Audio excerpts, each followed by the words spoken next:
நமஸ்காரம். ஈஷா யோகா மையத்துலேருந்து மாயு. மத்தி.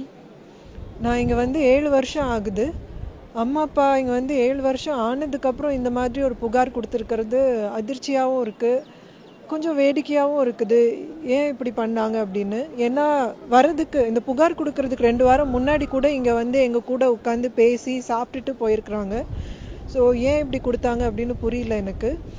இங்கே 7 வருஷத்துக்கு முன்னாடி வர்றதுக்கு முன்னாடி 1.5 வருஷம் வீட்டிலே இருந்து அவங்களுக்கு பிரம்மச்சரியம்னா என்ன, ஏன் இது நான் எடுக்கணும் அப்படின்னு விரும்புகிறேன், இந்த துறவர பாதை அப்படின்றது எனக்கு இதுதான் வேணும் அப்படின்றதுனால எடுக்கிறேன், இதுதான் எனக்கு மகிழ்ச்சி அப்படின்னு அவங்க புரிஞ்சதுக்கு அப்புறமா தான் நான் இந்த படி எடுத்திருக்கிறேன். இந்த 7 வருஷத்துல அவங்க எப்போ வேணா விருப்பப்பட்டப்ப எல்லாம் வந்து பார்த்துட்டு போயிருக்கிறாங்க. அவங்களுக்குள்ள நாங்கள் சரியான படி தான் எடுத்தோமா அப்படின்னு கொஞ்சம் கேள்வி வந்தாலும் உடனே எங்களுக்கு ஃபோனில் கூப்பிட்டு பேசுவாங்க, இல்லை நேரில் வந்து பார்ப்பாங்க. அப்போ அவங்களுக்கு இருக்கிற கேள்வியெல்லாம் காணாமல் போயிடும். ஆனால் நான் என்ன கவனிச்சேன்னா, இந்த 2 வாரத்தில் ஏன்னு தெரியல, சுற்றி இருக்கிறவங்க தூண்டுதல்னாலேயோ சமுதாயத்தினாலேயோ ஏதோ ஒன்றுனால இப்போது அவங்களுக்கு ரொம்ப கேள்வி வந்திருக்குது, இது சரியில்லை அப்படின்னு தோண ஆரம்பிச்சிருக்குது. நான் என்ன பார்க்குறேன்னா, இப்போது அம்மா அப்பா சூழ்நிலையை வச்சு பார்க்கும்போது அவங்க கூட வேலை பார்க்குறவங்க, குடும்பத்தில் இருக்கிறவங்க எல்லார்கிட்ட பேசிகிட்டு இருக்கும்போது, என் பொண்ணு டாக்டராக இருக்கிறா, இன்ஜினியராக இருக்கிறா, அவன் பொண்ணு என்ன பண்ணுறா அப்படின்னு கேட்டால், அவங்க சன்னியாசியாக இருக்கிறாங்க அப்படின்னு சொன்னால் அது கேட்குறவங்க மனதில் ஒரு கேள்விக்குறி தான் இருந்திருக்கும். நாங்கள் இதில் தெளிவாக இருக்கிறோம், சந்தோஷமாக இருக்கிறோன்றதுனால அவங்க முடிஞ்ச அளவு அதை விளக்கியிருப்பாங்க. பட் ஏதோ ஒரு கட்டத்தில் அவங்களுக்கே கேள்வி வந்திருக்கும்னு தோணுது. நான் என்ன கேட்குறேன்னா, இப்போது விவேகானந்தர் இல்லை புத்தர் இல்லை ஒரு இயேசு அவங்க குடும்பத்தில் என்னோட அப்பா அம்மா அப்படின்னு மட்டும் பார்த்துருந்தாங்கன்னா இந்த மாதிரி ஒரு பெரிய வாய்ப்பை எல்லாருக்கும் கொடுத்துருக்க முடியாது. அப்போது செத்த சன்னியாசிகளை மட்டும்தான் நீங்கள் வந்து அங்கீகரிப்பீங்களா? இப்போ உங்கள் வீட்டில் இருந்து ஒரு சன்னியாசி உருவாகுறாங்க அப்படின்னா நீங்கள் அங்கீகரிக்க மாட்டீங்களா? அதுதான் என்னோட கேள்வி. அது மட்டும் இல்லாமல் புத்த மதம், ஜெயின மதம், கிறிஸ்துவ மதம், இது எல்லா மதத்துலேயுமே பார்த்தீங்கன்னா துறவரங்கிறது இருந்து வந்திருக்கு. இந்த யோகா துறையிலும் இருக்கிறது ரொம்ப பெரிய விஷயம் கிடையாது. இது மிகப்படுத்தியும் பார்க்க வேண்டியதில்லை, எது மாதிரியும் பார்க்க வேண்டியதில்லை. ஸோ இதுக்கு கண்டிப்பாக சமுதாயத்தில் இதை பற்றி ஒரு விழிப்புணர்வு இருந்தால் ரொம்ப நல்லா இருக்கும். ஈஷாவோட 30 வருஷத்துல கோடான கோடி மக்கள் இந்த தியானம்ன்றதை உணர்ந்து போயிருக்கிறாங்க. தினம் வீட்லயும் செஞ்சுட்டு இருக்கிறாங்க. நாங்களே இங்க வந்தப்போ பார்த்தா, நீங்க ஏன் வெளியில போய் கல்யாணம் பண்ணிக்க கூடாது, வெளியில இருந்து தன்னார்வ தொண்டு செய்யக்கூடாது அப்படின்னு எங்களை இந்த துறவரம்ன்றதை எடுக்கிறதுக்கு ஊக்குவிச்சதே கிடையாது.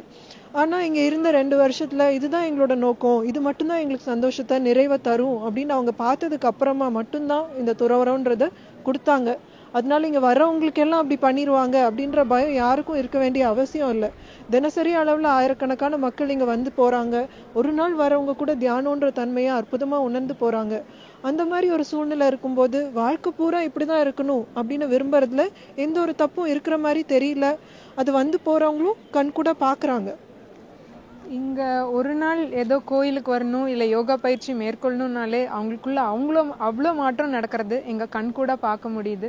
அது சம்பந்தமா நிறைய பேர் இதுல ஈடுபட்டிருக்காங்க. நிறைய பேர்னா ஒரு ஆயிரக்கணக்கான பேர் இங்க இருக்காங்க.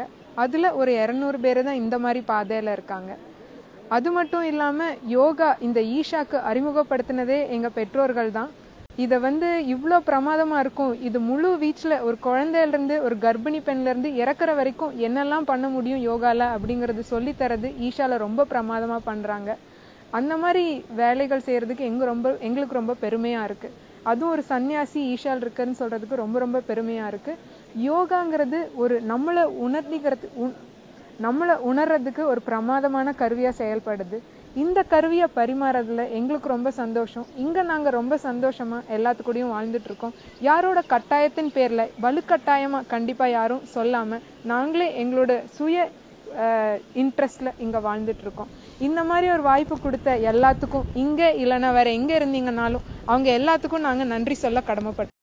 நான் என்னோட பெற்றோர்கள் இந்த மாதிரி புகார் கொடுத்துருக்கிறதுக்கு ஒரே பின்னணி என்னன்னு நான் பார்க்குறேன்னா, என்னோட பொண்ணுங்க 2 பேரும் துறவியா ஆயிருக்காங்க, அவங்க உண்மையான சுதந்திரம் என்ன அப்படின்னு உணர்றத நோக்கி போயிட்டு இருக்கிறாங்க அப்படின்னு சொல்றதுல அவங்க நெஞ்சில பெருமை இல்லாம போயிருச்சு. அது ஒண்ணுதான் நான் பிரச்சனையா பாக்குறேன். ஏன்னா சமூகத்துல அதை பத்தி விழிப்புணர்வே இல்லாத ஒரு நிலை இருக்குது. என்னைக்கு அவங்க பொண்ணு சரியான படிதான் எடுத்திருக்கிறாங்க அப்படின்னு உணர்றாங்களோ அவங்க மனசுல துளி கூட சந்தேகம் இல்லாம போயிடும், பெருமைப்படுவாங்க. அந்த நாளுக்காக நான் காத்திருக்கேன்.